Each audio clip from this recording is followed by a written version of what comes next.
Hello welcome to I news. This is Nidhi Bharadwaj.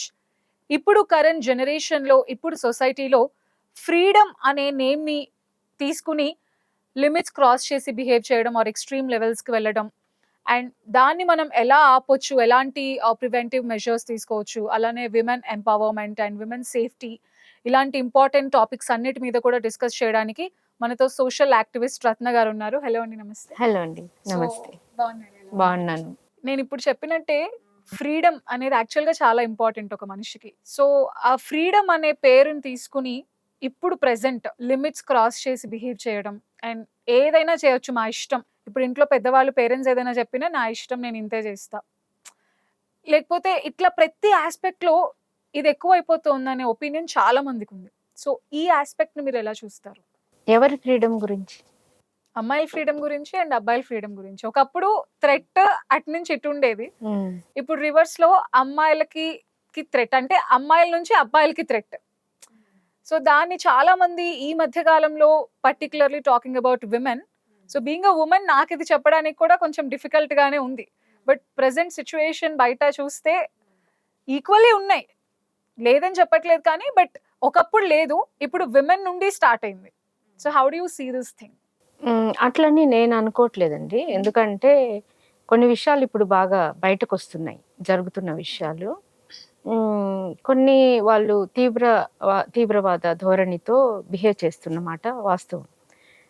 రెండు కూడా correct కాదు. విమెన్ వైపు సొసైటీ అలా ఉండడం కానీ కరెక్ట్ కాదు.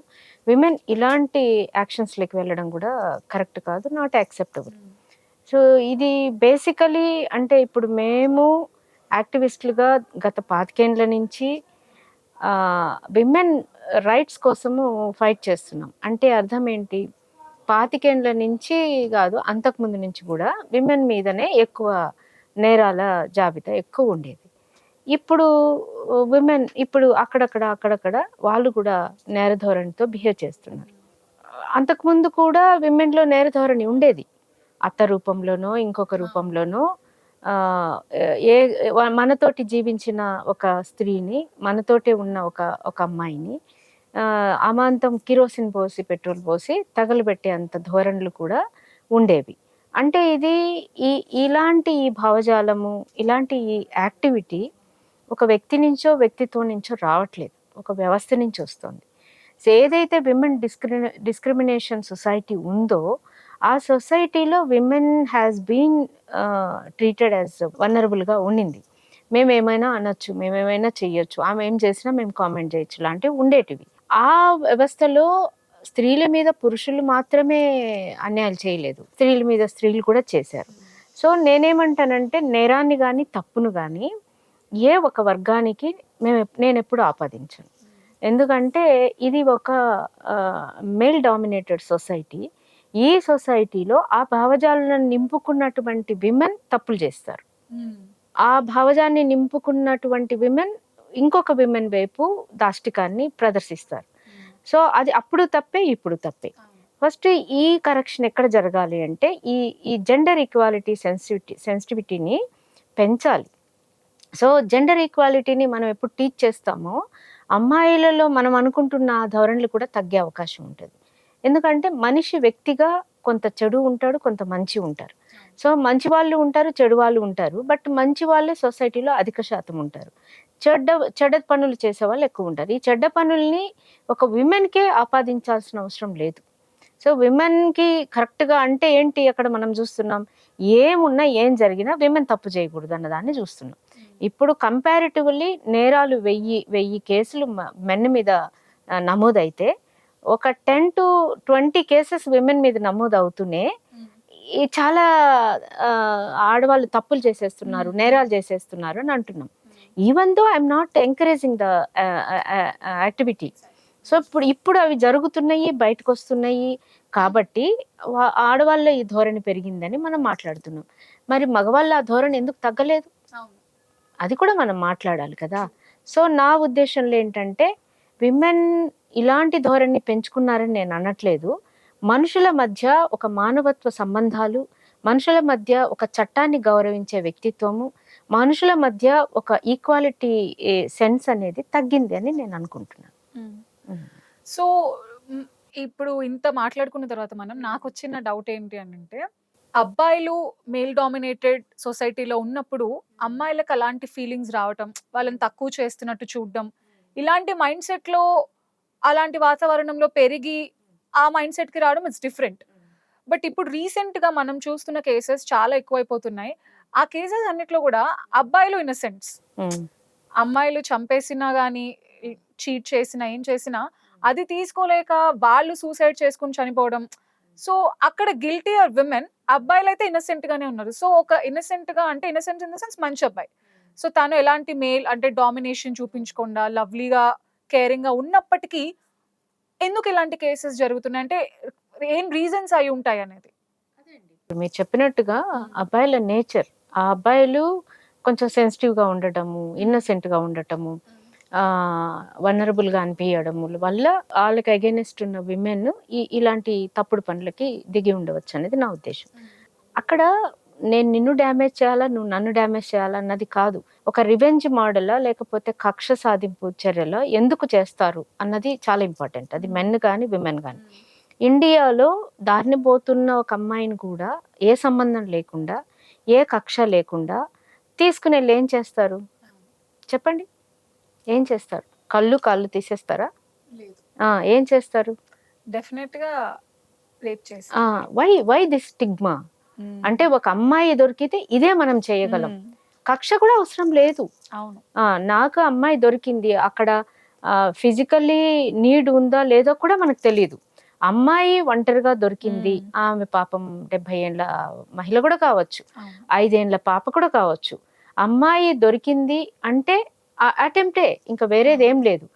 అక్కడ ఇలాంటి భావజాలాన్ని ప్రోత్సహిస్తున్న వ్యవస్థ ఏం మాట్లాడుతుందంటే, ఆ టైంలో అక్కడికి ఎందుకు పోయినారు, ఆ టైంలో అక్కడ ఎందుకు దొరికారు, వాళ్ళు కెమెరాలు లేకపోవడం వల్ల నేరం జరిగింది, లేదంటే అంటే దారిన వెళ్ళి ఏ సంబంధం లేని ఒక మనిషిని ఇంత ఇంత ఘోరంగా ఎలా హింసించగలం?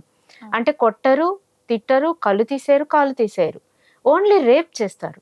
అంటే ఈ వ్యవస్థ ఎక్కడి నుంచి వచ్చింది? ఈ ఆలోచన విధానం ఎక్కడి నుంచి వచ్చింది? ఎందుకు ఇది డెవలప్ అయింది? ఎందుకు తగ్గతలేదు? ఇప్పుడు కూడా ఇండియాలో రేప్ కేసెస్ ఎందుకు తగ్గట్లేదు? సో మనం ఏం చేస్తున్నామంటే ఫిజికల్లీ ఒక ఒక ఒక మహిళ మీద ఆ మహిళని బలత్కారం చేసే అనుభవించేటువంటి ఒక చర్యను మనం రేప్ అంటున్నాం. మరి ప్రతిరోజు జరిగే డిస్క్రిమినేషన్ కావచ్చు, పని ప్రదేశాల్లో జరిగేటువంటి సెక్షువల్ అబ్యూస్ కావచ్చు, మాటలు కావచ్చు, చూపులు కావచ్చు, చేతలు కావచ్చు, టచ్ కావచ్చు, చిన్న పిల్లల మీద కూడా వల్గర్ టచ్ ఎంత న్యాచురల్ గా జరుగుతుంది ఈ సొసైటీలో. ఎందుకు జరుగుతుంది? సో ఇప్పుడు డెఫినెట్ గా మీరు అడిగిన క్వశ్చన్ కి ఒక అబ్బాయి వల్నరబుల్ గా ఉన్నప్పుడు, లేదా అమాయకంగా ఉన్నప్పుడు, లేదా అతను కొంత అంత గుర్తించలేని అవతల వాళ్ళ వ్యక్తిత్వాన్ని గుర్తించలేని తత్వంలో ఉన్నప్పుడు వాళ్ళు డిస్క్రిమినేట్ అవుతున్నారు, వాళ్ళు బాధపడుతున్నారు, వాళ్ళని బాధిస్తున్నారు. అది ఎంత శాతం ఉన్నారు? అందరి మీద అట్లా జరగట్లేదు. జరిగిన కేసులు జరిగినాయి, వాటి గురించి మనం ఇవాళ మాట్లాడుకుంటున్నాం.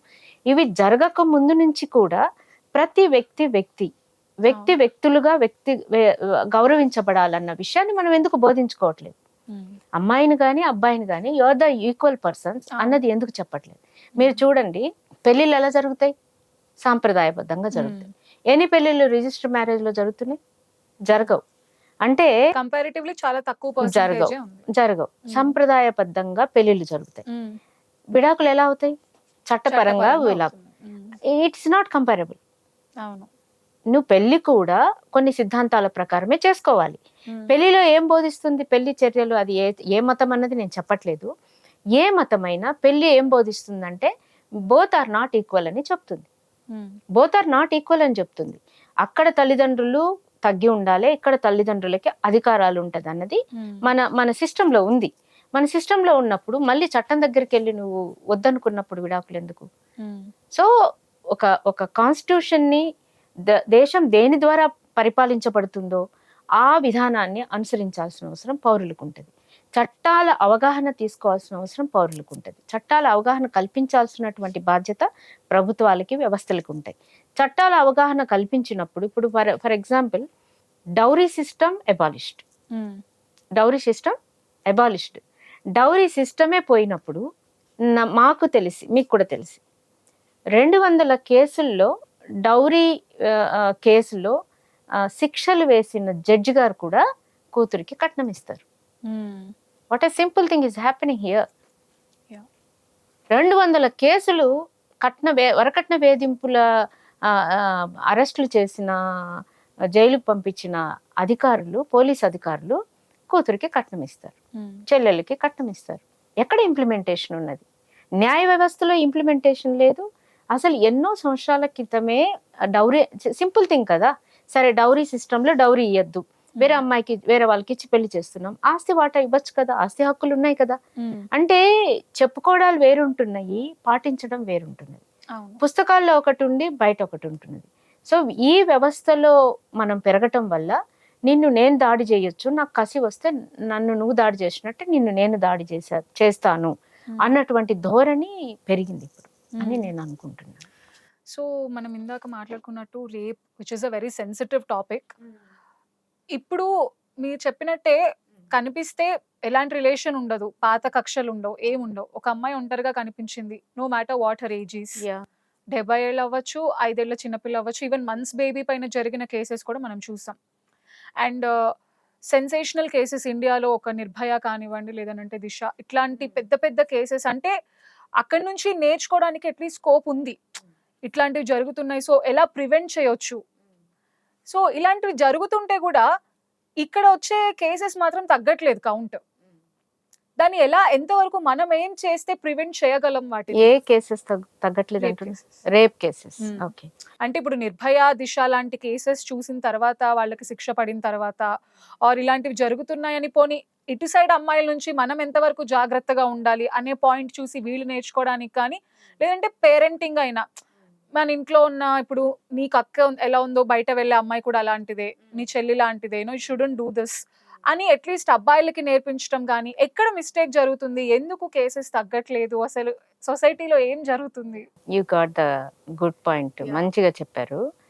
మీ అక్కలాగే చూసుకోవాలి, మీ అమ్మలాగే గౌరవించాలి అని చెప్తున్నాం. అక్కలు అమ్మలు గౌరవించబడట్లేదు. What we are making them to learn, నువ్వు ఫస్ట్ ఈ డిస్క్రిమినేషన్స్ సిస్టమే ఇక్కడ ఉంది. నువ్వు నోరు మూసుకో, ఆడపిల్లవి నీకేం తెలుసు, నువ్వు అబ్బాయి కదా, నువ్వు ఏమన్నా చేయన్న సిస్టంలో మనం పెంచుతున్నాం. పెంచినప్పుడు అతను ఎక్కడికి వెళ్ళినా మహిళని ఒక సెకండరీ గ్రేడ్ సిటిజన్ గానే అతను చూసే సిస్టమ్ని మనం అలవాటు చేసాం. తర్వాత పెళ్లి వరకు తీసుకెళ్తున్నాం. కొన్ని ముస్లిం అట్లాంటి మతాలలో అమ్మి పడేస్తున్నారు, ఆడపిల్ల అంటేనే అమ్మే వస్తువులాగా చేస్తున్నారు. ఇంకా కొన్ని వేరే సిస్టమ్స్లో ఆడపిల్లని పెళ్లి చేస్తున్నప్పుడే, మదర్ పంపిస్తున్నప్పుడే నువ్వు అణిగి మణిగి ఉండు అని చెప్తున్నారు. అణిగి మణిగి ఉండడం వేరు, అర్థం చేసుకుంటూ ఒక అండర్స్టాండింగ్లో బ్రతకడం వేరు. I'm not supposing the women మీరు ఎట్లన్నా చెయ్యొచ్చు అన్నది నేను చెప్పడం లేదు. కానీ ఈ సిస్టంలో first both are not equal. So first మనం నేర్పియాల్సింది ఏంటిదంటే ఇద్దరు సమానం అన్న విషయాన్ని నేర్పించాలి. ఇద్దరు సమానం అని ఒక పిల్లవాడు ఎలా నేర్చుకుంటాడు? కోపం వస్తే నాన్న చాచి లెంప మీద కొడతాడు. దాన్నే సినిమాల్లో చూపిస్తాం, దాన్నే అన్నిట్లోనూ చూపిస్తాం. ఆ విషయాన్ని మీరు చెప్పకనే ఒక బాయ్ నేర్చుకుంటాడు. అమ్మ ఎప్పుడైనా నాన్నను కొట్టడం ఎప్పుడు అతను చూడడు. ఆ తర్వాత అక్క సేఫ్టీ కొరకు కావచ్చు, ఏదైనా కావచ్చు, రెస్ట్రిక్షన్స్లో అక్క చెల్లి ఉండడం అతను చూస్తాడు. అదే అతను నేర్చుకుంటాడు. బయటికి వెళ్ళిన సొసైటీలో కూడా అవే కనపడుతుంటాయి. తర్వాత గొప్ప గొప్ప డీజీపీ ర్యాంక్ ఆఫీసర్స్ కూడా బట్టలు సరిగా లేవు కాబట్టి నేరం జరిగింది అని మాట్లాడేస్తారు కదా. అప్పుడు పిల్లవాడు ఏం నేర్చుకుంటాడు? ఓహో, మా తప్పంతా మాది కాదు, ఎక్కడ బట్టలు సరిగా లేకపోయినా మేమేమన్నా చెయ్యొచ్చు. ఒక్కొక్కసారి నాకు ఈ ధోరణి పెరిగిందంటే బట్టలు బాగేసుకున్నా నేను చెయ్యొచ్చు. ఈ సిస్టంలో పిల్లల్ని పెంచుతున్నారండి. రేప్ కేసెస్ ఎందుకు ఎక్కువ అవుతున్నాయి అంటే రేప్ కేసు తర్వాత వచ్చే శిక్షల కన్నా ప్రభుత్వాలు అసలు రేప్ సిస్టమ్ని పిల్లలకి అర్థం చేసి అది ఎంత తప్పో, అది ఎందుకు చేయకూడదో, ఆ వ్యక్తికి అవతల వాళ్ళకు ఉన్నటువంటి హక్కులేంటి, అవతల వాళ్ళకు ఉన్నటువంటి వ్యక్తిత్వం ఏంటన్న విషయం మీద మనం చాలా చాలా బోధించాల్సిన అవసరం ఉన్నది. ఎక్కడ బోధిస్తున్నారు? ఎక్కడ చెప్తున్నారు? ఒక స్కూల్లో 6 సెక్షన్స్ ఉండాలి అంటే 7, 8 కూడా ఉంటాయి. ఎందుకుంటాయో తెలీదు. ఫారెన్ లాంగ్వేజ్ ఉంటది, అబాకస్ అని ఉంటది, ఎక్స్ట్రా క్లాసులు ఉంటాయి. అవును. ఒక్క మారల్ క్లాస్ ఉండదు, ఒక్క జెండర్ సెన్సిటివిటీని బోధించేటువంటి ఒక్క క్లాస్ కూడా ఉండదు. జెండర్ సెన్సిటివిటీని ఎందుకు బోధించకూడదు?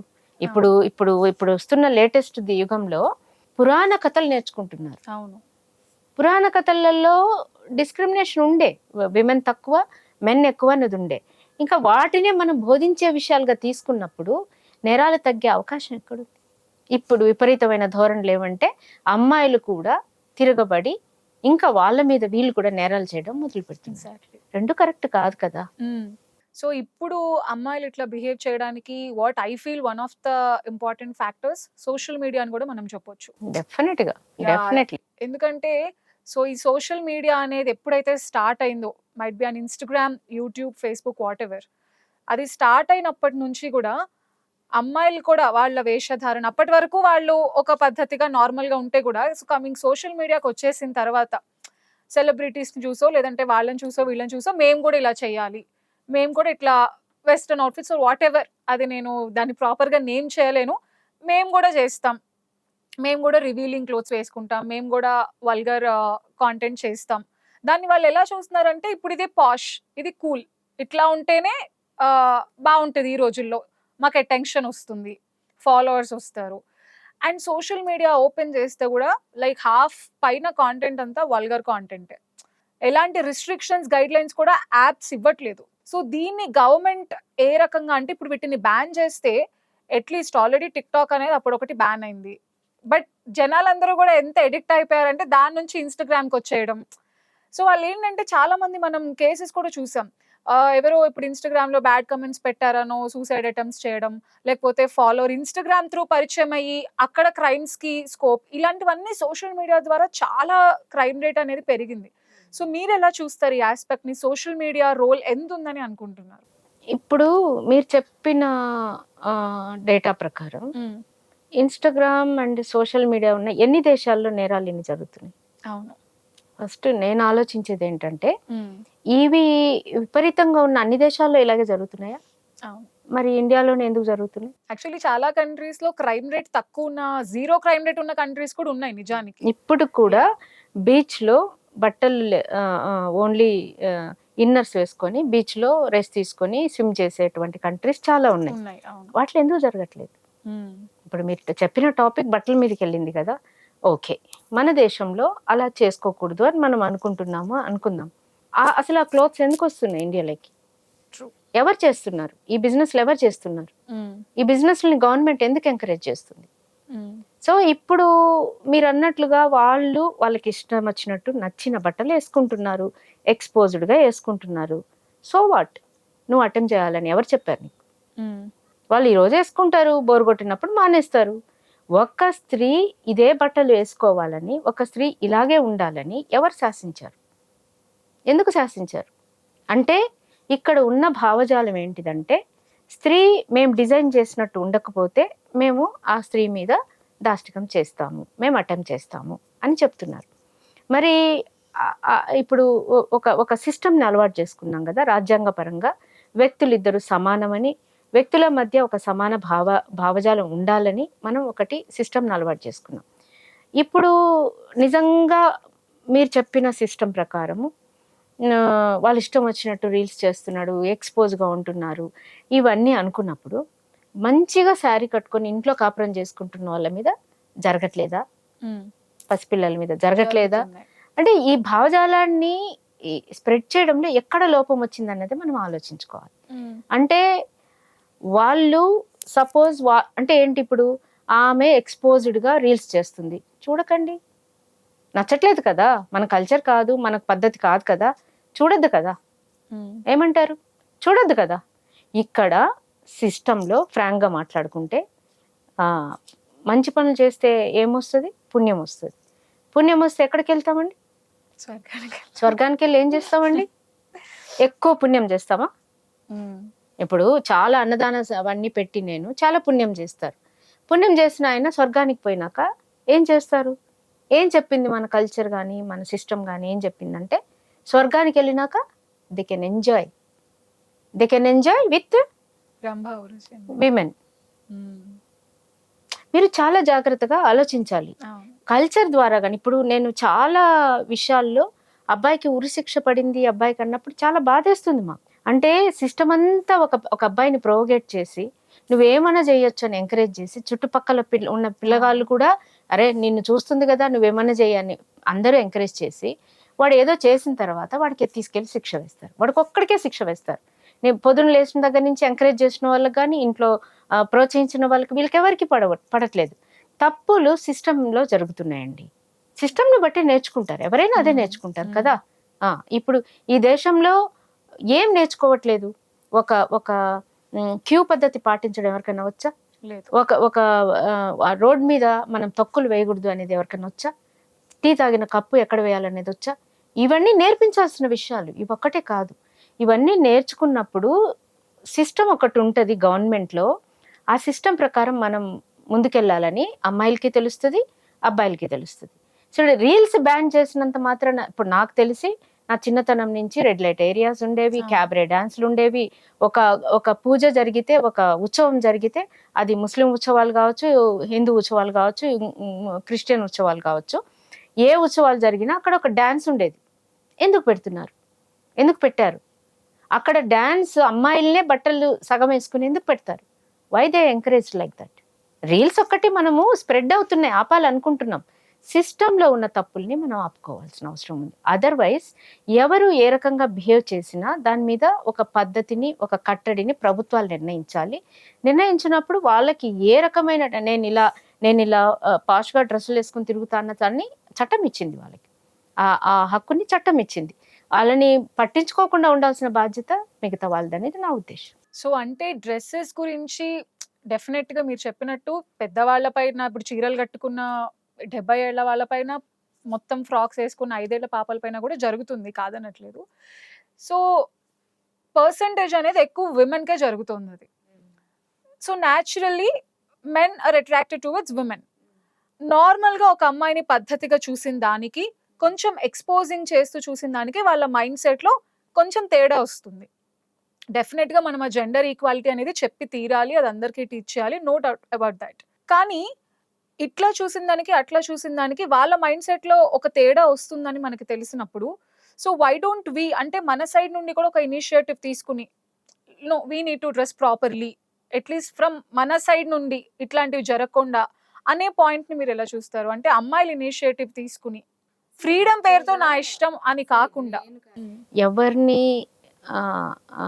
కరెక్ట్గా డ్రెస్ చేసుకొని చూస్తే ఎంబారసింగ్ గానే ఉంటుంది. మీకు కూడా, నాకు కూడా, ఆడవాళ్ళకు కూడా ఉంటుంది. నేనేమంటున్నా అంటే వాళ్ళు విపరీతమైనటువంటి ఇలాంటి ఎక్స్పోజర్ థింగ్స్ ఉండకూడదు అని చెప్పే కన్నా ముందు మీరు ఏమన్నారు ఇందాక, నిజమే జెండర్ ఈక్వాలిటీని మనం చెప్పాలి, సరే కాదు, అక్కడే ఆగిపోయింది క్వశ్చన్, అయిపోయింది. అది చెప్పినాకనే ఇవన్నీ పాసిబుల్. అంటే జెండర్ ఈక్వాలిటీ నేర్పించిన తర్వాత ప్రభుత్వం తరఫు నుంచి నేనేమంటున్నా అంటే నా ఉద్దేశం ప్రకారము అసలు ఇలాంటి డ్రెస్ కల్చర్ని ఎందుకు అలో చేస్తున్నాం ఇక్కడ? ఈ ఫారెన్ కల్చర్ని మనం ఎందుకు ఫారెన్ కల్చర్ అంటున్నాము? ఫారెన్ కల్చర్ అనబడే దాన్ని మనం ఎందుకు ఎంకరేజ్ చేస్తున్నాం? అంటే కట్టడి చేసే విధానాలు ఉన్నాయి కదా. ఇప్పుడు రీల్స్ మీరు చేయకుండా ఉండండి అనడం కన్నా దాన్ని ఎంకరేజ్ చేయకుండా ఉండండి అనేది కూడా ఉంది కదా, గవర్నమెంట్ చేతిలో అది ఉంటది కదా. మేము కొన్ని రూల్స్ పెట్టచ్చు కదా, ఈ రకంగా ఉన్న వాటినే మేము బ్రాడ్కాస్ట్ చేయనిస్తాము అనేది పెట్టుకోవచ్చు కదా. ప్రభుత్వాలే ఎంకరేజ్ చేస్తాయి, ప్రభుత్వాలే కట్టడి చెయ్యవు, ప్రభుత్వాలే ఈక్వాలిటీని బోధించవు. కేవలం అమ్మాయిలు మారిపోవచ్చు కదా అంటే మారిపోవచ్చు, తప్పేం లేదు. మీరు చెప్పినట్టు వాళ్ళు నేను ఇలా మంచిగా ఉంటేని, ఒక అమ్మాయి మంచిగా ఉండాలనుకుంటది, ఒక అమ్మాయి నేను కంప్లీట్ ఎక్స్పోజ్డ్గా ఉండాలని అనుకుంటది. వీళ్ళేమంటారు అంటే కంప్లీట్ గా ఎక్స్పోజ్డ్గా ఉన్న వాళ్ళని మేము చూస్తున్నాము కాబట్టి మీ మీద మేము అటెండ్ చేస్తాము. అది వాళ్ళ వ్యక్తిత్వం కదా. ఇప్పుడు రెడ్ లైట్ ఏరియాస్ లాంటివి ఎందుకు వచ్చాయి? వాళ్ళ జీవనోపాధికో వాళ్ళు దేనికో అవి వచ్చాయి కదా. అక్కడ ఒక సిస్టమ్ నడుస్తుంది కదా. సో ఎవరో 10 మంది మంచిగా ఉన్నంత మాత్రాన తగ్గిపోవడానికి అవకాశాలు ఉండవు. కాబట్టి అసలు వాళ్ళు ఎలాంటి వస్త్రధారణ వేసుకున్నా మాకు సంబంధం లేదు, నాకు ఒక వ్యక్తిత్వం ఉంది, నాకు ఒక చట్టం ఉంది, ఈ చట్టానికి నేను ఒబే చేయాలన్నది కల్చర్లో రావాలి. మీరు అన్నట్టుగా మన దేశంలో కొన్ని పద్ధతిగా ఉంటున్నాం కాబట్టి ఆ పద్ధతుల ప్రకారం కూడా విమెన్ ఉండాల్సిన అవసరం ఉంటుంది. డెఫినెట్ గా ఆ పాయింట్ అయితే చాలా క్లియర్ మీరు చెప్పింది. అది వ్యక్తిత్వం అనేది చాలా ఇంపార్టెంట్. మీరు ఏ డ్రెస్ వేసుకున్నా మాకు ఒక క్యారెక్టర్ ఉంది, మేము చెయ్యం, అది ఖచ్చితంగా రావాలి ఆ పాయింట్. కానీ నేను ఎందుకు చెప్పానంటే డ్యామేజ్ జరిగేది విమెన్ కి. మనం ఫ్రీడమ్ తో మనం లేదు నాకు ఇష్టం వెస్టర్న్ అవుట్ఫిట్స్ వేసుకోవడం. నేనేమంటున్నా, ఎక్స్పోజ్డ్ విమెన్ కి జరగకపోవచ్చు, అది కరెక్ట్, పక్క వాళ్ళకి జరుగుతుంది, వాళ్ళు ఏం చేస్తారు, they are not responsible for that కదా. సో అక్కడ కట్టడి చేయాల్సింది సిస్టమ్ లో పాసిబుల్. విమెన్ ఇప్పుడు మనం అనుకున్నాము మనం ఇలా ఉంటే సరిపోతుందా, అక్కడ ఇంకెవరో వాళ్ళు ఇష్టం వచ్చినట్టు బిహేవ్ చేశారు, ఒక 10%, 2%, మీరు నేను రోడ్లో వెళ్ళలేము. సో దానికి దీనికి ఎక్కడుంది లింక్ కదా. సో సిస్టమ్ లో అన్ని రకాల సంస్కరణలు జరగాల్సిన అవసరం అయితే డెఫినెట్ గా ఉందండి. సో ఈ టాపిక్ మొత్తానికి పేరెంటింగ్ అండ్ టీచింగ్, ఈ రెండు థింగ్స్ ని మీరు, ఎందుకంటే పుట్టినప్పటి నుండి మనం ఇంట్లో వాళ్ళు ఫస్ట్ వాళ్ళే చెప్తారు పేరెంట్స్ ఇలా ఉండాలి ఇలా ఉండకూడదు అని. సో ఇమీడియట్ గా వాళ్ళు ఒక 3-4 ఇయర్స్ వచ్చిన తర్వాత స్కూల్లో వెళ్తారు. సో 8 hours అక్కడే స్పెండ్ చేస్తారు. సో త్రూ టీచింగ్ కూడా ఈ జెండర్ ఈక్వాలిటీ అనేది కానివ్వండి, లేకపోతే ఇలాంటి ఇంపార్టెంట్ సెన్సిటివ్ టాపిక్స్ అన్ని కూడా త్రూ టీచింగ్ కూడా ఎక్కువ పాసిబుల్ అయ్యే ఛాన్సెస్ ఉంటాయి. So proper parenting and teaching, so ఈ రెండు ఆస్పెక్ట్స్ ని మీరు ఎలా చెప్తారు? డెఫినెట్ గా అండి, మీరు అడిగిన ప్రశ్న చాలా మంచి ప్రశ్న. పేరెంటింగ్ లో మనకు చెప్పాల్సిన అవసరం ఉంటుంది, చాలా తక్కువ అవకాశం ఉంటుంది. ఎందుకంటే పేరెంట్స్ ని ఏం చెప్పినా విసుక్కుంటారు పిల్లలు, బట్ చెప్పాలి. అయితే ఎక్కువగా ఏముంటదంటే లెర్నింగ్ ఎప్పుడు కూడా చూసిన దాన్ని బట్టి వస్తుంది, ట్రూ, మనం చెప్పిన దాన్ని బట్టి రాదు. ట్రూ. సో సిస్టంలో ఒక బాయ్ ఆర్ ఒక గర్ల్, దే విల్ హ్యావ్ వదినలు ఉంటారు, అన్నలు ఉంటారు, చిన్నాన్నలు ఉంటారు, నాన్న ఉంటారు. వీళ్ళందరూ విమెన్ టువర్డ్స్ విమెన్ ఎట్లుంటున్నారు అన్నదాన్ని వాడు మనం చెప్పకనే నేర్చుకుంటాడు. రోజు కూర్చోబెట్టి ఒక అరగంట చెప్పినా వాడు నేర్చుకోలేడు. ఓకే, ఎందుకంటే మళ్ళీ గడప దాటి బయటికి వెళ్ళిన సొసైటీ కూడా వాడికి అలాంటి ఇన్ఈక్వాలిటీ కనిపిస్తూ ఉంటుంది. So but even though parents చెప్పాలి పిల్లలకి, చెప్పుతూ వాళ్ళు కూడా కరెక్ట్ గా ఉండడం నేర్చుకోవాలి. ఒకటి. రెండవది school, it is very important. స్కూల్లో ఇప్పుడు మనం చూస్తున్నాము అనేక రకాల క్లాసులు ఉంటాయి, మోరల్ క్లాస్ అనేది ఒకటి ఉండదు. ఇప్పుడు మనం ఈ విషయాన్ని కొంచెం సీరియస్ గా తీసుకొని చెప్తున్నాము. నేనేమంటానంటే క్యూ పద్ధతి పాటించడం కూడా నేర్పించాలి, రోడ్ రూల్స్ పాటించడం కూడా నేర్పించాలి, స్కూల్లో నేర్పించాలి. ఎవరైతే వాటిని బాగా ఇంప్లిమెంట్ చేస్తారో వాళ్ళని అప్రిషియేట్ చేయాలి, అవార్డ్స్ ఇవ్వాలి. ఇలా చేయడం వల్ల వాళ్ళకి ఏమనిపిస్తుందంటే 1, 2, 3 good things పాటిస్తున్నప్పుడు second, 6th, 7th కూడా వాడు పాటించగలుగుతాడు. ఎందుకంటే రూల్స్ అనేవి ఉంటాయి, అవి పాటించినప్పుడు ఐ కెన్ బి అప్రిషియేటెడ్ అనేది చిన్న పిల్లలప్పటి నుంచి నేను మంచిగా ఉంటే నన్ను అప్రిషియేట్ చేస్తాను. ఇప్పుడు చిన్నప్పుడు మేము స్కూల్లో చదివేటప్పుడు మాకు మారల్ క్లాస్ ఉండేది. మాకు మారల్ క్లాసులో ఉన్నప్పుడు గాంధీజీ అబద్ధం చెప్పలేదు అని ఒక లెసన్ ఉండేది. ఆ స్కూల్ ఎడ్యుకేషన్ హెడ్ కూడా వచ్చి, పర్లేదు నువ్వు ఇలా అబద్ధం చెప్పే, ఏం పర్లేదు అని చెప్పినా నేను చెప్పను, నేను అబద్ధం చెప్పను అంట. వీ హ్యాడ్ బీన్ ఇన్స్పైర్డ్, అరే నిజంకి ఇంత వాల్యూ ఉంటుందా, అందుకని ఈరోజు గాంధీజీ అని చెప్పుకుంటున్నారా అంటే పిల్లలు they have to be inspired with good things. ఎవరు చెప్తున్నారు? ఎన్ని స్కూల్స్ చెప్తున్నాయి? మేము స్కూల్లో చదివేటప్పుడు ఝాన్సీ లక్ష్మీబాయి కథ మేము వినేటోళ్ళం. ఝాన్సీ లక్ష్మీబాయి కథ విన్నప్పుడు ధైర్యంగా ఉండటం అన్నది ఒక క్యారెక్టర్, అలా ఉండటం వల్ల మనం గొప్పగా కీర్తించబడతాం అనేది మేము నేర్చుకున్నాం. We have learned from there. అవి ఎవరు చెప్తున్నారు?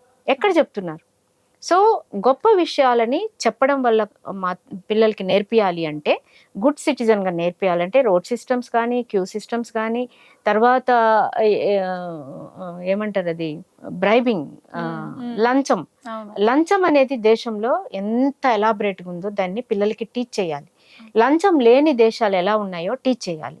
ఇప్పుడు స్కూల్లో ఈ క్లాసులు ఎందుకు ఉండవు? ఎందుకంటే లంచగొడ్డి ప్రభుత్వాలు కాబట్టి ప్రభుత్వాలు వీటి ఇంప్లిమెంటేషన్ వైపు కూర్చోవు. ఇప్పుడు వేరే దేశాలలో లంచం అనే సిస్టమే లేని దేశాలు ఎలా డెవలప్ అయ్యి, ఇప్పుడు మన మంత్రివర్గాలు అంతా ఉంటారు కదా, వీళ్ళంతా they use to go for foreign countries to study that all those things. ఎందుకు ఈ దేశం డెవలప్ అయింది అంటే అక్కడ రోడ్ సిస్టమ్ ఎట్టున్నది, ఇది అన్ని చూస్తారు వాళ్ళు. ఒక డస్ట్బిన్ కి ఎంత వాల్యూ ఉంటుందో చూస్తారు. ఒక ఏరియాలో ఒక డస్ట్బిన్ లేదంటే సిటిజన్ అంతా కంప్లైంట్ చేస్తారు. ఇక్కడ డస్ట్బిన్ ఉంటే కూడా పక్కన చెత్త వేసేసి వెళ్తారు. సో ఈ విషయాలని నేర్చుకున్నప్పుడు మంచి యొక్క విలువ తెలుస్తుంది. మంచి యొక్క ఏది చేయకూడదో చెప్పేదానికన్నా ముందు ఏం చేయాలో చెప్పాలి, ఇది స్కూల్లోనే చెప్పాలి. అలాంటి స్కూల్స్కే పర్మిట్స్ ఇవ్వాలి, అలాంటి ఎంకరేజింగ్ ప్రభుత్వాలే ఉండాలి. ఇప్పుడు అలా నేర్చుకున్న వాడు తప్పులు చేయడానికి తప్పుల శాతం బాగా తగ్గుతుంది. అండ్ దాని తర్వాత జెండర్ సెన్సిటివిటీ, వాళ్ళిద్దరూ కూడా సమానం అన్న విషయాన్ని మనం బోధించాలి. నువ్వు కొడితే నీకు శిక్ష ఉంటుంది, నువ్వు తిడితే శిక్ష ఉంటుంది, నువ్వు పెళ్లి చేసుకున్నా తాళి కట్టినా నీకు ఆమె వైపు అధికారం ఉండదు. ఆమెని నిరాకరించేటువంటి హక్కు ఉంటుంది తప్ప ఆమెను అధికారికంగా మాట్లాడి ఇన్సల్ట్ చేసి మాట్లాడి ఆమెను కన్న వాళ్ళని కూడా ఇన్సల్ట్ చేసి ఆమెతో పుట్టిన వాళ్ళని కూడా ఇన్సల్ట్ చేసి అట్లాంటి అధికారాలు నీకు ఉండవు అన్న విషయాన్ని పాపం అండి, పాపం బాయ్స్కి బోధించాలి. బాయ్స్కి తెలియదు, వాళ్ళకి తెలియదు, వాళ్ళకి నేర్పిస్తున్నదంతా నువ్వేమన్నా చెయ్యొచ్చు. ఆడపిల్ల అంటే వనరబుల్. ఇప్పుడు ఏం చేస్తున్నారు అమ్మాయిలు, తిరుగుబాటు చేసి ఆ పిల్లల్ని అంతం చేస్తున్నారు. ఈ రెండు కరెక్ట్ కాదు. కానీ పిల్లలకి ఇవన్నీ నేర్పించాల్సిన అవసరం ఉన్నది. ఇప్పుడు ఇక్కడున్న మంత్రివర్గాలు బయటికి వెళ్ళి ఇవన్నీ నేర్చుకుని వచ్చిన తర్వాత ఓహో ఇవన్నీ చేస్తే దేశం డెవలప్ అవుతుందా, ఓహో ఇవన్నీ చేయొద్దు అనుకుంటున్నారా? Why they are not doing? Road సిస్టమ్ని కానీ, ఒక స్కూల్ సిస్టమ్స్ని కానీ, బస్ సిస్టమ్, ట్రావెలింగ్ సిస్టమ్స్ని ఎందుకు రెగ్యులేట్ చేయట్లేదు? ఈ దేశంలో ఇవన్నీ రెగ్యులేట్ చేయాల్సిన అవసరం ఉంది. అంటే నేను ఎందుకు ఇవన్నీ చెప్పాల్సి వస్తుందంటే ఒక విమెన్ వైపు ఎలా చూడాలి అన్న దృక్పథం ఎక్కడుంటుంది, మైండ్లో ఉంటుంది. ఇప్పుడు చాలా మంది కోపం వచ్చి అమ్మాయిలు పబ్లిక్ ఒక రేపటం చేసిన వాడిని కెమికల్ కాస్టింగ్ చేయమంటారు. కెమికల్ కాస్టింగ్ అంటే వాడికి అసలు మగవాడిని పని చేయకుండా చేయడం. ఆ కెమికల్ కాస్టింగ్ అన్నది అది ఒక అవయవానికి సంబంధించింది కాదు, వాడి బుర్రలో పుట్టే ఆలోచన. ఎక్కడ చేయాలి సంస్కరణ, ఎందుకు వస్తుంది ఆలోచన? కెమికల్ కాస్టింగ్ చేస్తే వాడి పురుషాంగం పనిచేయదు, కానీ వాడి సిస్టంలో వాడి బుద్ధిలో ఇంకే రకంగా డ్యామేజ్ చేయాలన్న క్రియాలిటీ పెరుగుతుంది తప్ప ఎందుకు ఇలాంటివి మనము సపోర్ట్ చేస్తాము? అంటే భావజాలమే ఇంపార్టెంట్. ప్రతి ఇంట్లో నుంచి మీరు అన్నట్టుగా ఇంట్లో నుంచి చెప్పాల్సిన అవసరం ఉన్నది. అలాగే స్కూల్, మెయిన్గా స్కూల్ సిస్టంలో ఈ అన్నీ కూడా నాట్ ఓన్లీ జెండర్ సెన్సిటివిటీ, అన్ని పేరెంట్స్ని ఎలా రెస్పెక్ట్ చేయాలి, పెద్దవాళ్ళని మనం ఎలా ట్రీట్ చేయాలి, వాళ్ళ వైపు ఎలా బాధ్యతగా ఉండాలి. ఇప్పుడు మేము చూస్తున్న కేసులో have done more so many family counsellings. దాంట్లో అమ్మాయి పెళ్లి చేసుకొని వచ్చేసాక ఈ అబ్బాయి నాకు సొంతం, ఈయన సంపాదన నాకు సొంతం, ఈయన ఆస్తి నాకు సొంతం అనుకుంటుంది. అక్కడ ఇంట్లో ఉన్న పేరెంట్స్ బాధ్యత నాది కాదు అంటుంది, నేను చెయ్యను అంటుంది. మీ సిస్టర్స్ నేను రెస్పెక్ట్ చేయను, మీ బ్రదర్స్ని నేను పట్టించుకోను అంటుంది. అంటే నీకు హక్కులు వచ్చినప్పుడే నీకు బాధ్యతలు వస్తాయన్న విషయాన్ని అమ్మాయిలు గ్రహించట్లేదు. సో ఇవన్నీ అమ్మాయిలకు కూడా నేర్పించాల్సిన అవసరం ఉంది. ఎవరు నేర్పిస్తారు? ఫోన్ చేసేసి అమ్మని అడగగానే నువ్వు అలాగే ఉండు బేట, నువ్వు ఇలాగే చెయ్యి, నువ్వు పట్టించుకోకు, ఎందుకంటే నువ్వు చదువుకున్నావు, నువ్వు సంపాదిస్తున్నావు అని ఎవరు చెప్తున్నారు? పేరెంట్సే చెప్తున్నారు. మాకు వచ్చిన చాలా కేసెస్లో పేరెంట్సే మిస్గైడ్ చేస్తున్నారు అమ్మాయిని. సో ఆ రెండు తప్పు. ఈక్వాలిటీని నేర్పించినప్పుడు బాధ్యతల లాగే హక్కులు, గవర్నమెంట్ చట్టం మనకి ఎలాగ హక్కులు ఇచ్చిందో అలాగే బాధ్యతలు కూడా towards country, towards family, towards citizen, అన్నిట్లోనూ మనకు బాధ్యతలు ఉంటాయి, హక్కులు ఉంటాయి. వీటిని బోధించకుండా వేల సంఖ్యలో సీసీ కెమెరాలు పెట్టి, షీ టీంలు పెట్టి, ఇంకోటి పెట్టి ఎన్నో పెట్టి చేసినా కూడా ప్రయోజనం అనేది ఉండదండి. ఎందుకంటే ఒక అమ్మాయి మీద సపోజ్ షీ టీమ్స్ ఉన్నాయి, ఎన్ని ఏరియాస్కి వెళ్తారు షీ టీమ్స్? మేము చూసిన కేసులో పేరెంట్, తండ్రి కూతురు మీద అటెంప్ట్ చేసిండు, కూతుర్ని రేప్ చేసిండు, కొన్ని సంవత్సరాలుగా రేప్ చేసిండు, అన్నలు చేశారు, బంధువర్గం రేప్ చేశారు. అట్లాంటి కేసులో షీ టీమ్స్ ఏం చేస్తాయి? ఎక్కడికి పోయింటు వాళ్ళ ఇంట్లోకి పోయి కూర్చుని ఉంటాయా? సో ఫస్ట్ నేర్పించవలసింది సిటిజన్ గా, బాధ్యతగా, చట్టపరంగా బ్రతకడం నేర్పించాలి పిల్లలకి. దాని తర్వాత కంట్రోలింగ్ అనేది చాలా ఈజీ. కోట్లాది మంది ప్రజలు పెరుగుతుంటే, వేల మంది, లక్షల మంది ఎంప్లాయీస్ ఉంటే ఏం చేస్తారండి? ఒక రీసెంట్ అండ్ వెనక డేటా ప్రకారము నిరుద్యోగ సమస్య లీడింగ్ టు రేప్స్, నిరుద్యోగ సమస్య పెరిగాక it is leading to rapes wherever. ఎందుకంటే ప్రతి మనిషికి హార్మోన్స్ పనిచేస్తాయి. హార్మోన్స్ ఇప్పుడున్న జనరేషన్ కి 10 years, 12 years, 14 years నుంచి హార్మోన్స్ ఎఫెక్ట్ అన్నది ఒక అబ్బాయి మీద ఉంటుంది. ఆ అబ్బాయి కొంతకాలం వాడికేమో చదివినా ఉద్యోగం రాదు, జీతం ఉండదు, ఒకవేళ ఉద్యోగం ఉన్నా చిన్న ఉద్యోగం ఉంటుంది, పెద్ద ఉద్యోగం లేనికి పిల్లనివ్వరు, అమ్మాయిలు పెళ్లి కానప్పుడు వాడు ఏం చేస్తాడు? సో వాడితో బాయ్ ఫ్రెండ్గా ఉండడానికి కూడా ఒక అమ్మాయి రాదు, ఎందుకంటే వాడు పాకెట్లో డబ్బులు ఉండవు. అట్లాంటప్పుడు వాడు దొరికిన తప్పు చేయడానికే సిద్ధపడుతున్నాడు. It is linked. ఇవన్నీ గవర్నమెంట్కి తెలియవా? గవర్నమెంట్ తెలుసుకోవాల్సిన అవసరం లేదా? నిరుద్యోగ సమస్యని కుప్పతప్పలుగా పెంచుకుంటూ పోయి అక్షరాస్యతని మట్టి గరిపించేసి స్కూల్లో చెప్పాల్సినటువంటి కరెక్ట్ సిటిజన్షిప్ ఎలా ఉండాలో, ఒక సిటిజన్ ఎలా పెరగాలో చెప్పకుండా ఎక్కడో పెట్టి పోలీసులను పెట్టి వాళ్ళని పెట్టి కంట్రోల్ చేస్తామనడం హాస్యాస్పదం. So coming to the employment, ఇది కూడా చాలా ఇంపార్టెంట్. విమెన్ ఎంపవర్మెంట్ లో మనం ఎంప్లాయ్మెంట్ అనేది కూడా one of the important factors అది. ఎందుకంటే పూర్వపు రోజుల్లో చదువుకోనిచ్చేవాళ్ళు కాదు, ఆడపిల్లల్ని జాబ్ చేయనిచ్చేవాళ్ళు కాదు. ఇప్పటికే ఉన్నాయి అలాంటివి. చదువుకున్న పెళ్ళైన తర్వాత మా కోడలు ఇంట్లోనే ఉండాలి, ఆర్ నా వైఫ్ జాబ్ చేయొద్దు అనే రోజులు స్టిల్ మనం చూస్తున్నాం. అండ్ దాంతో పాటు ఈక్వల్ గా ఇప్పుడు విమెన్ కూడా, ఐఎమ్ గ్లాడ్ టు సే, చాలా రంగాల్లో కూడా ఎంతో హైట్స్ కి రీచ్ అవుతున్నాం, మనం కూడా ఎన్నో సాధిస్తున్నాం. సో చాలా మంది చెప్పే ఒక పాయింట్ ఏంటంటే, ఈ అమ్మాయిలు చదువుకుని జాబ్స్ చేయడం స్టార్ట్ చేసినప్పటి నుండి వీళ్ళకి ఒక పొగరు, అహంభావం వచ్చేస్తోంది.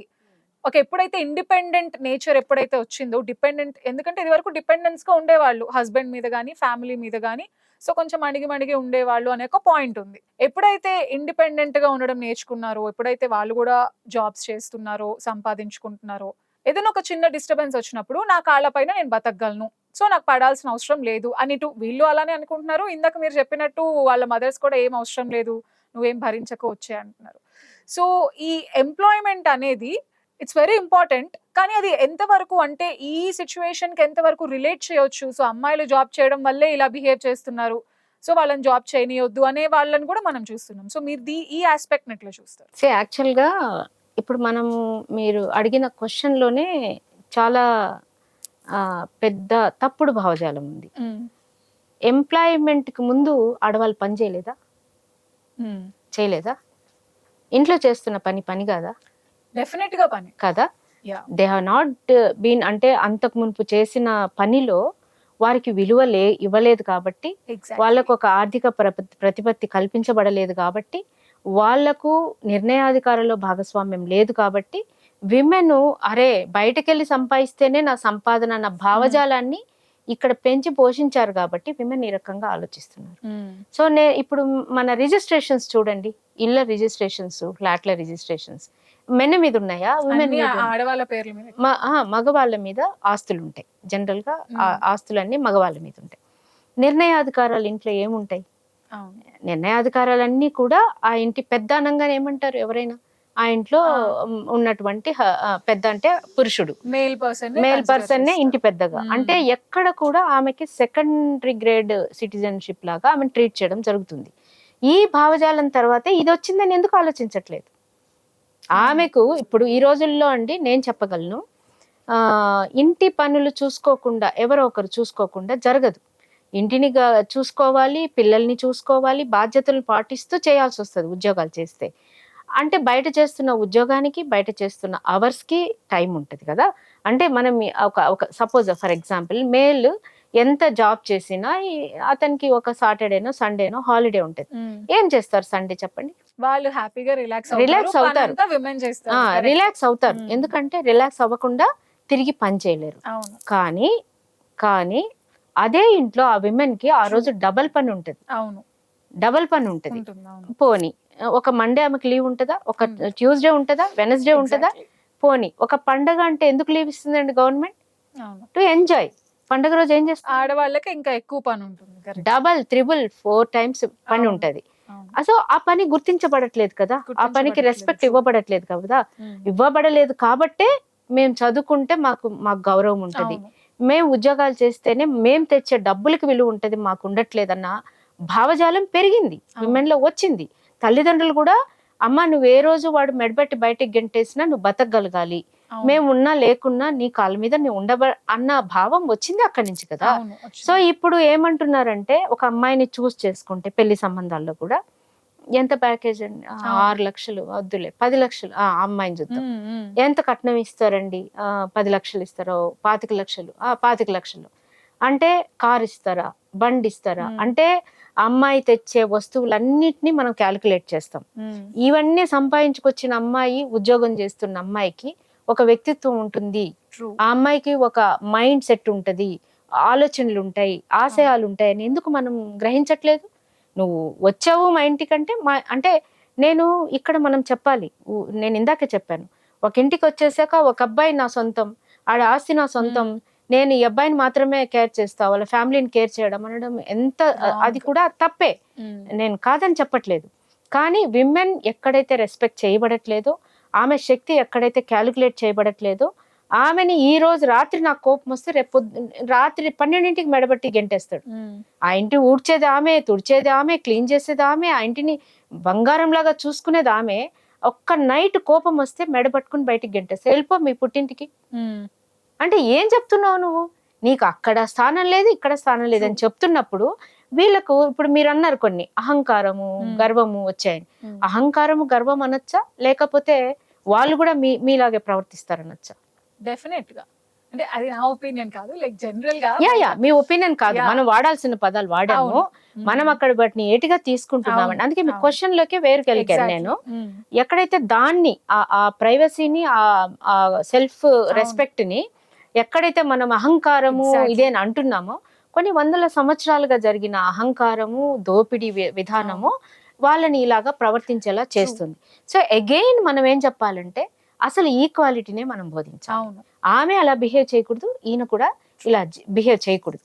సిస్టమ్ ప్రకారము ఒక కలిసి వ్యక్తులుగా జీవిస్తూ, వ్యక్తులుగా బాధ్యతలు పంచుకుంటూ, వ్యక్తులుగా బాధ్యతలని లాభాలని కూడా పంచుకుంటూ జీవించడమే జీవన విధానం కావాల్సిన అవసరం ఉంది. అలా ఉన్నప్పుడు ఎందుకు గొడవలు ఉంటాయండి, ఎందుకు బాధలు ఉంటాయండి? ఉండవండి. ఇప్పుడు మనం అనుకున్నట్టుగా నిరుద్యోగ సమస్య వైపు దృష్టి పెట్టాలి. స్ట్రీట్ లో వెళ్ళేటువంటి పోకిరి అంటాం వాళ్ళని, వాళ్ళ పాపం తిండి ఉండదు, ఇది ఉండదు, వాళ్ళని పోకిరి అంటాం. అంటే ఒక కలెక్టర్ ఆఫీస్ లో కలెక్టర్ స్టెనోని గోకినా, ఆమెను వేధించినా వాడిని పోకిరి అనరు. అది ఏదంటే సెక్షువల్ అబ్యూజ్. బయట ఉండేవాడు గోకితే వాడిని పోకిరి అంటారు. సో అలాగా ఆ సిస్టంలో వాళ్ళు పెరగకుండా చూడాలంటే విద్యా విధానంలో మార్పులు ఉండాలి. ప్రతి వ్యక్తికి చదువు అందాలి. చదువు ద్వారా ఫస్ట్ క్యారెక్టర్ బిల్డప్ చేయాలి. సో ఈ పాయింట్ దగ్గర నాకు వచ్చిన ఇంకొక మెయిన్ ఇంపార్టెంట్ పాయింట్ ఏంటంటే, ఇప్పుడు మీరు చెప్పినట్టు అన్ఎంప్లాయ్మెంట్ ఏదైతే నిరుద్యోగం ఉందో, ఈ క్రైమ్స్ జరగడానికి, రేప్స్ జరగడానికి one of the main important reasons అది. బట్ ఇన్ కాంట్రరీ మనకి చాలా కేసెస్ లో పెద్ద పెద్ద జాబ్స్ చేసే వాళ్ళు, చదువుకున్న వాళ్ళు కూడా చేసిన కేసెస్ చాలా ఉన్నాయి. How can we see that? ఆ కాంట్రరీ ఎలా? నేను అన్నది ఎక్కువ నిరుద్యోగ సమస్య పెరగడం వల్ల రేప్స్ కూడా అటెంప్ట్స్ పెరుగుతున్నాయి అనేది హార్మోన్ కి సంబంధించిన ఒక స్టడీ. అది ఆ స్టడీలో చెప్పాను, ఆ పాయింట్ మాత్రమే చెప్పాను. తర్వాత మీకేం చెప్పానంటే, నేను లోతుగా ఆలోచిస్తే స్వర్గం అంటే ఒకటి ఉంటదండి. ఆ స్వర్గంలో ఓన్లీ ద థింగ్ మంచి మ్యూజిక్ వినొచ్చంట, మంచిగా అందమైన ఆడవాళ్ళతో ఎంజాయ్ చేయొచ్చంట. అరే నువ్వు ఇక్కడ ఇన్ని మంచి పనులు చేసావురా, 10 చేసావు, స్వర్గానికి వెళ్ళి 100 మంచి పనులు చేసే అవకాశం వస్తుందని మన సిస్టమ్ చెప్పట్లేదు. అంటే స్త్రీని అనుభవించదగిన ఒక కమోడిటీ. స్త్రీని మనం ఏమని చేయొచ్చు, తిట్టొచ్చు, కొట్టొచ్చు, కన్ను గిట్టొచ్చు, డిస్క్రిమినేట్ చేయొచ్చు, చేయి వేయొచ్చు, లాంటి సిస్టమ్ని పెట్టుకుని ఉన్నాం. కాబట్టి అది కలెక్టర్ స్థాయి నుంచి కింద పోర్టర్ వరకు కూడా ఆ సిస్టంలో ఉన్నారండి. ఆ సిస్టమ్ని మనం మళ్ళీ చెప్పుకుంటే విద్యా వ్యవస్థ నుంచే మనం మార్చుకోవడం అనేది చాలా చాలా ఇంపార్టెంట్ విషయం. అలా సంస్కరణలు లేకుండా ఏది జరగదండి. ఒక ప్రాజెక్ట్ కట్టాలి, ఒక డ్యామ్ కట్టాలి అంటే డ్యామ్ని ఇలా డిజైన్ చేయరు. కింద నుంచి దాని పునాదులు, దాని మట్టి శాతము, దాని క్యారెక్టర్ని, నీళ్లు పారే విధానాన్ని ఇన్ని స్టడీ చేసాకే ఒక సిస్టమ్ డెవలప్ అవుతుంది కదా. సో బేస్ అనేది వదిలేసి పైనుంచి మనం ఎన్ని సంస్కరణలు చేసినా కూడా అలాగే ఉంటది. సో అది యాక్చువల్ గా వాళ్ళ దాంట్లో నిజంగానే ఇన్బిల్ట్ ఉందా ఆ మైండ్ సెట్ అనేది అనిపిస్తుంది. ఎందుకంటే ఇప్పుడు చదువుకున్న వాళ్ళకి, చదువుకోని వాళ్ళకి తేడా ఎలా తెలుస్తుంది? అంటే ఏ ప్రొఫెషన్ లో అన్నా, నర్సెస్ ని హెరాస్ చేయడం, లేదంటే ఇప్పుడు స్కూల్లో టీచర్స్ స్టూడెంట్స్ ని హెరాస్ చేయడం, ఇప్పుడు పోలీస్ డిపార్ట్మెంట్ లో ఉంటే వాళ్ళు లేడీ కానిస్టేబుల్, చాలా ఉన్నాయి. ఇట్స్ నాట్ లైక్ నేమ్ చేస్తున్నామని కాదు, ప్రతి చోట ఉంది ఇది. ఇప్పుడు మ్యూజిక్ ఇండస్ట్రీలో ఆర్ గ్లామరస్ ఫిల్మ్ ఇండస్ట్రీలో ఎవ్రీవేర్ ఇట్ ఇస్ దేర్. వాళ్ళందరూ చదువుకున్న వాళ్ళు కూడా, బట్ స్టిల్ ఇన్బిల్ట్ వాళ్ళ నేచర్ ఓకే విమెన్ అంటే తక్కువ అదనే ఉంది. మీరు చూసారో లేదో, నేను చూసాను, ఒక ఐసీయూ బెడ్ మీద కూడా ఒక అత్యాచారం జరిగింది. అంటే వాడికి ఆ భావజాలం ఎక్కడి నుంచి వచ్చింది? ఐసీయూ బెడ్ అన్నది కంప్లీట్ వల్నరబుల్ స్టేజ్. ఆ స్టేజ్‌లో దారిన పోయేవాడు కూడా సహాయం చేయాలి. అవును. అట్లాంటి వల్నరబుల్ స్టేజ్‌ని ఉపయోగించుకోవచ్చు అన్న మైండ్ సెట్ ఉండబట్టే అంత దారుణాన్ని కూడా చేయగలిగాడు. మీరన్నట్టుగా చిన్న పసిపిల్లల మీద కూడా. మ్మ్. ఆ భావజాలాన్ని కిల్ చేయాలండి. అది చంపేయాలి అంటే ఈక్వాలిటీని బోధించాలి. ఇంకా నేనేం చెప్తానంటే ప్రాసెసివ్‌గా లైక్ పేరెంట్స్‌ని గౌరవించాలి, పెద్దల్ని గౌరవించాలి, టీచర్స్‌తో ఒక ఒబీడియన్స్ లాంటి ఒక మంచి రిలేషన్ ఉండాలి, రోడ్ రూల్స్ పాటించాలి. ఇవన్నీ ఎప్పుడైతే చేస్తామో ఆ తర్వాత నేర్పించే 1 ఆర్ 2 ఇవి కూడా ఈజీగా వచ్చేస్తాయి. ఏ ఒక్కదాన్నో కూర్చొని చెప్పడం వల్ల రావు. సిస్టమ్ ఉంటది. సిస్టమ్ ప్రకారం మనం ప్రవర్తించాలన్న విషయాన్ని పిల్లలు నేర్చుకోవాలి. అవును. పెద్దలు దాన్ని అడాప్ట్ చేసుకోవాలి. వాటికి వేరే పేర్లు పెట్టకూడదు. ఇప్పుడు ఫర్ ఎగ్జాంపుల్ కాళ్ళు కడిగి కన్యాదానం చేయమంటున్నారు. ఎందుకు అన్న క్వశ్చన్ నాకు అర్థం కాదు. కాళ్ళు ఎందుకు కడగాలి? అంటే ఆయన ఎంత పెద్దోడు పాపం. ఆ తల్లిదండ్రులు పెద్ద వయసు వాళ్ళు ఆ పాపని పెంచి పెద్ద చేసి విద్యాబుద్ధులు మంచి సమర్థత చేసి మళ్ళా ఆమెకు కొంత అప్పజెప్పి నీకిస్తున్నప్పుడు వై అన్నెసెసరీలీ కాళ్ళు కడగడం ఎందుకు? దాన్ని తీసి అంటే సిస్టమ్‌లో ఏం నేర్పిస్తున్నాము? మేమిక్కడ మీకు లొంగి ఉంటాము అన్నది. అంటే నేనెందుకు వ్యవస్థల మీద మాట్లాడుతున్నానంటే సిస్టమ్‌ని రిపేర్ చేసుకోకుండా యాజ్ ఇట్ ఈజ్ రిలయన్స్ కంపెనీకెళ్ళి, టీసీఎస్‌కెళ్ళి ఎవరిని మనం బాగు చేయలేమండి. మ్మ్. మనుషులు సోషల్ యానిమల్. సోషల్ యానిమల్‌గా ఉన్నప్పుడు సొసైటీని చూసి కొన్ని నేర్చుకుంటాడు. కుటుంబాన్ని చూసి నేర్చుకుంటాడు. ఎవ్వరు కూడా చెప్తూ కూర్చుంటే నేర్చుకోరండి. అవి కంపల్సరీ మన విధానంలో ఉండాలి. అలా మన విధానంలో ఉన్నారంటే నిజంగా మీరు మొదలుపెట్టిన టాపిక్ అమ్మాయిలు ఎందుకు ఇలా అవుతున్నారంటే ఏ అమ్మాయిలు అవ్వరండి. మ్మ్. ఇప్పుడు నేను చేస్తున్న చాలా విమెన్ యాజిటేషన్స్‌లో బ్యూటిఫుల్‌గా అబ్బాయిలొచ్చి సపోర్ట్ చేస్తారు. చాలా చక్కగా మాట్లాడతారు. చాలా చక్కగా మాకు తెలియని విషయాలు కూడా కొన్ని మాట్లాడతారు. Why should be like this? అమ్మాయిని ఏంటండి అసలు? అమ్మాయి అనంగానే ఎందుకు అమ్మాయిని ఇలా అనాలి? ఎందుకు ఇలా చెయ్యాలి? ఎందుకు అలా చూడాలి అని బాధపడుతున్న యూత్‌ని నేను ఎంతో చూశాను. పెద్దవాళ్ళని చూశాను. దాని మీద పుస్తకాలు రాసిన పురుషులను చూసాం. సో, ఈ సిస్టమ్‌లో మగవాళ్ళంతా చెడ్డగా, ఆడవాళ్ళంతా కాదు. గొప్పగా అయితే లేనే లేరండి. మ్మ్. ఒక వ్యవస్థ, ఒక system, vulnerable system male dominated సొసైటీలో మనిషికి మనం అవి నేర్పిస్తున్నాం. అవి నేర్పించి అవి వాళ్ళు చేసిన తర్వాత వాళ్ళని నేరస్తులు అంటున్నాం. ఆ విధానం మారాలి అంటే సిస్టమ్‌ని మార్చుకోవాల్సిన అవసరం. సో ఫైనల్గా అన్ని ఏజ్ గ్రూప్ వాళ్ళకి respective of age, gender, profession, చిన్న పిల్లల నుంచి పెద్దవాళ్ళ వరకు బీయింగ్ అ సోషల్ యాక్టివిస్ట్ ఇంత నాలెడ్జ్ కూడా షేర్ చేశారు. సో ఒక మెసేజ్ మీరు ఇవ్వాలి అని అంటే సో ఫైనల్గా మీరు ఏం చెప్తారు? ఫస్ట్ అయితే మనము అమ్మాయిలు, అబ్బాయిల్ని ప్రాణాలు తీసేంత అంత మిలిటెంట్ చర్యలు చేయకూడదు. మ్మ్. ఇది కరెక్ట్ కాదు. అమ్మాయిలు చేయకూడదు, అబ్బాయిలు చేయకూడదు. దాన్నైతే తీవ్రంగా ఖండించాలి. మ్మ్. నాకు తెలిసి సింపుల్ థింగ్ ఈజ్ బోధించుదాం. మ్మ్. మంచి విషయాల్ని బోధించడం వల్ల పిల్లలు చాలా బ్యూటిఫుల్‌గా నేర్చుకుంటారు. ఈ జనరేషన్‌లో మనం ఇలా ఉన్నా నెక్స్ట్ జనరేషన్ నుంచి అయినా పిల్లలకి ఒక గుడ్ సిస్టమ్‌ని బోధించినప్పుడు ఈ దేశానికి గొప్ప పేరొస్తది.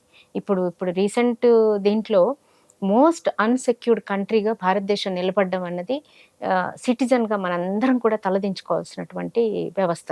కాబట్టి ఒక అమ్మాయే ఎందుకు తప్పు చేసింది, ఒక అబ్బాయే ఎందుకు తప్పు చేసింది అన్న విధానం నుంచి ఒక వ్యవస్థని ఎలా సంస్కరించుకోవాలా అనే దిశకి మనం ఎదగాలని నేను కోరుకుంటున్నాను. Thank you so much. We had a great conversation. Thank you. Important topics అన్ని కూడా మనం మాట్లాడుకున్నాం. Thank you so much. Keep watching I news.